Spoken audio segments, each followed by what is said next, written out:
stress that no story and no speech, okay, could possibly hold all the people and all the acts of kindness that are unseen and all these moments that I don't have any idea about, all the generosity and all the gifts and everything we give to this community. But so just to say, in the story, if you don't find yourself completely honored, just know that really you're the reason that I wrote it to begin with, because everyone's contribution is immeasurable. So it contains updates, but I wanted to really give a glimpse of the energy and the spirit of Kol HaLev and why I love it. So our tradition teaches that Elijah the prophet wanders the world, and he appears at seders and at brisses and moments of redemption and moments disguised as an ordinary traveler. So I found myself imagining, what would Elijah the prophet see if he visited Kol HaLev? So this is what I imagine. One Shabbat morning, the prophet Elijah was walking down a quiet road. Earlier that week, he had discovered something that piqued his interest. While wandering the vast internet, he came across this spectacular website of a synagogue that just looked so warm and so inviting. Now, Elijah had been wandering into Jewish communities for thousands of years. Some of the synagogues he visited were obviously gorgeous buildings, and some were very crowded, and some were very pious, and they were all beautiful in their own way. But Elijah had a policy that he would attend every synagogue he could one time, and he would find and he would figure out and assess how each community made a stranger feel. So finally Elijah reached the building, and he noticed it looked like a church, so he was a little confused. I thought there was a synagogue here, and he's looking 130 West Seminary, but suddenly he stops because he hears music coming from a small chapel, and he hears the sound of Linda's drum, and he hears Larry Smith and Alan Cohen harmonies, and the melody that he hears is completely new to Elijah, but he recognizes the ancient words, and it goes, Kivo, Kivo, Kivo. He hears speeding up, and then he hears Mizmor Shir Liyom HaShabbat, and it's the sound of Shira's violin. And Elijah is immediately entranced by the sound. And he feels healing and holiness through his whole body, and he just follows this prayerful music into the chapel. And he's first met by a luminous gatekeeper before him. Elijah knows the kind. It's the ones who appear at the edge of enchanted forests and hidden kingdoms to decide whether the traveler may enter or not. But he says, I'm Paul. Don't worry. You'll feel welcome. And just like that, Elijah walks into Kol HaLev. And right in the middle of prayer, Rabbi Emily peeks up and welcomes him with a smile. Just in time for the Shema, she says, come sit. And he feels surprised, but also more relaxed, and joins the semicircle, and he sits next to Debbie Badawi. And Elijah notices the softness in the way she listened, and she seemed so thoughtful. Boy, and then he was lucky because on his left sat Sheldon, and he noticed that there was another dimension opening above Sheldon's head, and nobody else seemed to find this unusual, so Elijah decided not to even mention it. And suddenly, in the exact middle of the prayer service, there's barely a slight pause, maybe a little breath. A man with black hair says, "May I ask something, Rabbi?" And Alan Silver asked a question Elijah always wondered himself, but he just never thought to ask. And the service turns into a big conversation, and Kara Tyler shares an important opinion, and Mark Blackwell asks something that Elijah had never even thought of. Now this, Elijah thought, is an interesting community. Then it's time for Torah study. Oh, I know what to expect here, thinks Elijah. I know Torah backwards and forward. But he is in for a surprise because Betsy Wexler is leading Torah meditation, and she sits down in all her wisdom and all her humility and all her knowledge, and she shares so honestly from the Torah of her life. This is new Torah, Elijah gasps. And the rest of the service is a blur to Elijah. And at the end of the service, Rabbi Emily makes an announcement about the upcoming Art with a Heart family program. She said, this year we're going to be working on community projects, one that everyone can work on together, so it won't just be individual art projects all the time. And we encourage everyone to come, but because the program is especially kid-friendly, please consider spreading the word. Claudia Balog's daughter, Sammy, is the best. And she wants friends to celebrate with and create art and explore Judaism in this hands-on way. Boy, do I wish I had kids or grandchildren, thought Elijah, so I could bring them. I've got to find some kids to tell about this. So he thinks for a moment. Actually, I know quite a few children from their brisses. Immediately, he begins making a list of possible friends for Sammy. Make lists, everyone. And after services, Elijah follows everyone into the main building for Kiddush, and he meets Reb Tova. What's your name? She asks gently. Elijah, says Elijah. And Stuart perks up from behind the table. Wine or grape juice? And then Elijah notices a memorial plaque from Beit Tikva, a congregation Elijah himself once visited many years ago, hanging on the library wall. It was newly donated, and a few people circled around to see if they could find Beth Bugnaski's family names on the board. Now, Elijah was in for a treat because Jodine, our amazing board secretary, had organized that potluck. What a well-thought-out, diverse potluck, Elijah thought. And Elijah sits down at the table next to Rick Righteous, who soon asked him if he liked klezmer music, which of course is Elijah's favorite. Yes, says Rick, Maya Miron and David Rosenberg were just talking about, and some others, some brainstorming about Kol HaLev sharing music at a coffee house sometime. Don't get me started on new ideas, said board member Linda Barton. I am full of them. A lot of them came from the Mildred Mindell Cancer Foundation. She says, Jody Silver and I always are dreaming up new ways to help people, and we want to offer our ideas here too. Judy Gerb comes over to Elijah, introducing herself with gusto as the new president. And Linda Silverne and Becca Roberts join them and ask at the same time, why aren't you eating, Elijah? Grab a plate, says Stuart. And I didn't bring anything for the potluck, says Elijah. Well, that's okay, says Linda. Don't be silly, said Becca. We're glad to feed you, and we're glad you came, said Linda. Finally. And we hope you'll stay, says Doug Colbert with a warm smile. We're going to all tell stories now. Jennifer Zunikoff is a member here, says Alan Cohen. Elijah's face lit up. Jennifer Zunikoff!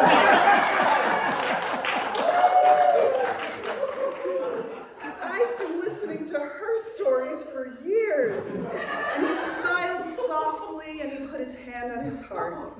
Her stories travel much farther realms than she even knows. Yes, that's her, and we all tell stories here, shrieks Helene with excitement. And Elijah makes himself a plate with a little bit of everything, and he takes a bite of the banana bread, and he freezes. Who made this? Rabbi Ruth Smith, Stuart replies. She'll be helping with our bar mitzvah kids this year, and Elijah nods confidently that the students are in very good hands. Speaking of bar mitzvah students, Rabbi Emily says, Susan Gewurz helped create a wonderful interactive program for our 5th, 6th, and 7th graders and their families. And if you want to know anything about it, says Rabbi Emily, find Claudia Balog. She somehow keeps the whole thing running. And Elijah looks around the room. I've noticed something, he says.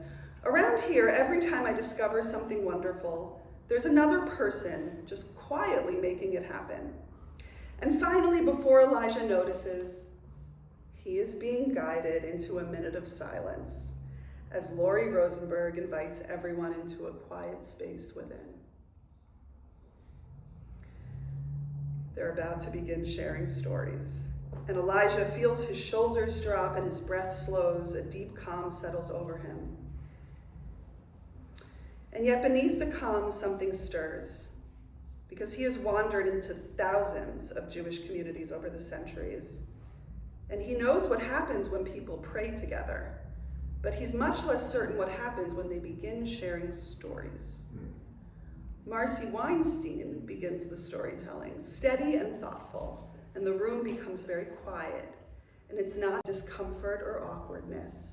It is a full quiet of listening hearts. And Marcy continued to tell a story that was touching and from her life and quite dazzling. And another minute of silence. Now we all know that Elijah could peer into people's souls, you see. So we noticed immediately that the community wasn't just politely listening to Marcy's story. They truly saw her, her humor, her wisdom, her depth, and seemed completely unafraid to appreciate her out loud.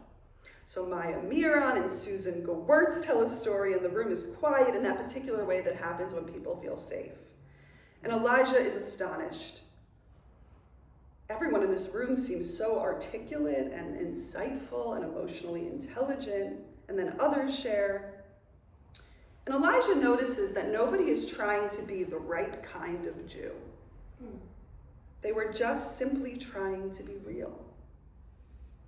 And finally, George Hart speaks, as always, from the heart.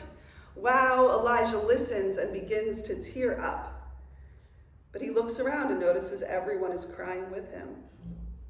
How often do you do storytelling? Well, I'm glad you asked, Elijah, says Lori. We do it once a month currently for Rosh Chodesh, and Jennifer and Lori will explain more. Now, Elijah is feeling something strange now. Stranger, in fact, than even being a stranger. He feels held and he feels at home. And at that moment, Myrna calls out, I think you need a hug, Elijah. And gives him a big Myrna hug. We need one too, says Wendy and Reed. And they all hug. And as everyone is wiping down the tablecloths really well, even using soap and water, new board member Debbie Rosenberg says, we hope to see you next week, Elijah. Next week? Elijah asks nervously, because nobody has ever asked him to come back before. But then he surprises at himself. He just bursts out with joy. Of course, I've overheard some conversations today, and I couldn't miss Reb Stephen chanting Torah with an English translation. He has so much wisdom. And does he always laugh this much? It's infectious. It's infectious.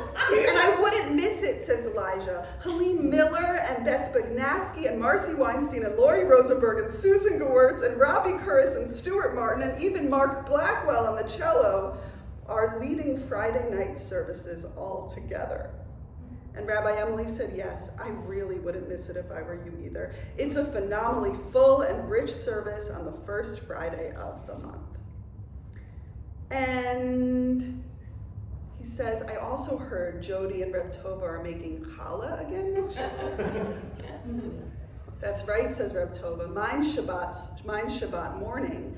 And next week, I'm trying a new recipe with carrots and raisins and cinnamon and apples and chocolate.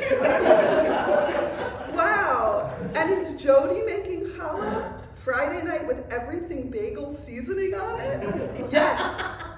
And Elijah just nods solemnly. The divine presence is clearly at work here.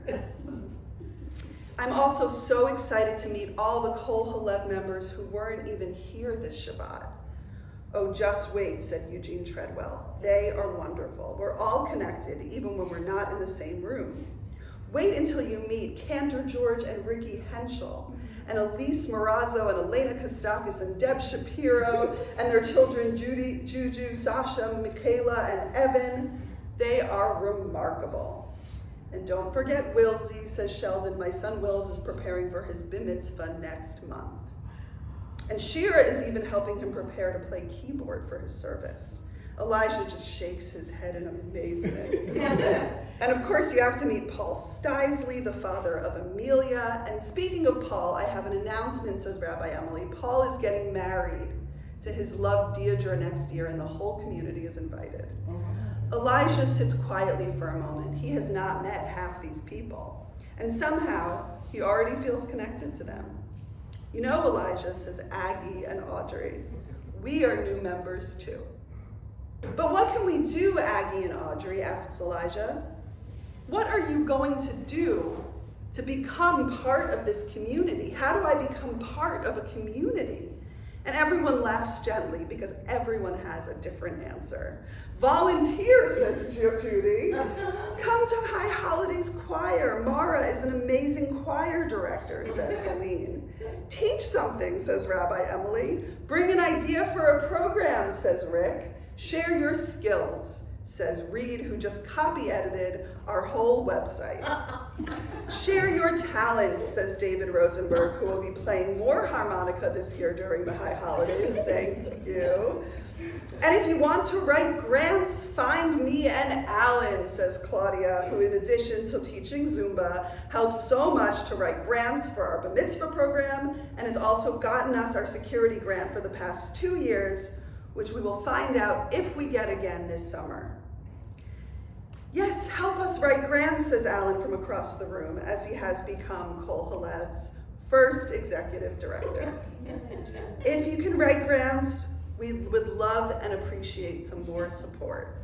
I'm on it, says Reed. And so far, Maya says it too. And finally, Kurt Karpovich says, the truth is, Elijah, just show up. And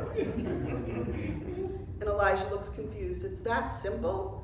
Show up once, explains Allison Sokol, then show up again and again and again, says Jodine. And that's how people become family to each other. At first, Kurt said, you walk into a room of strangers. And then one day people start expecting and are happy you're there, says Sarita. And then when they notice when you're missing, says Mark Blackwell. And then one day when life falls apart, there are already people there to catch you, says Jane Wexler. And when there are joys to celebrate, say Alan and Jody, we celebrate with you. Mazel tov again on your granddaughter, baby Lainey Faye, Reb Tova calls out. Mazel tov again, everyone echoes. Mazel tov again. And when you want to honor someone you lost, says Helene, we hold their memory with you. And when someone needs healing, says Allison Sokol, we pray for them. And the room grows quiet for a moment, and Stuart Martin smiles. The people who come, he says, get the most out of it. And everyone nods because they know it is true. Elijah is quiet for a long moment. He realized that he has spent centuries asking, will they welcome me? He has made an identity out of being the outsider, the evaluator, the wandering holy man who never risks belonging. All those years he thought he was testing communities, but really he was protecting himself from needing one. And for the first time in thousands of years of wandering, from synagogue to synagogue, from bris to bris, from seder to seder, Elijah wonders what it might feel like not to be a visitor anymore. I can't wait to hear your story someday, Elijah, says Erica Breslau. Yes, I'm very curious to hear your story, says Eugene Treadwell. Oh, my story, Elijah laughs, it's sort of out of the box. We're all pretty out of the box here, if you couldn't tell. So. Yes, everyone is completely unique in theology too, says Eugene, and Jewish practice, says Jodine, and Jewish background, says Jonathan Lowenberg, and just like that, Elijah disappears down the road again, soon to return.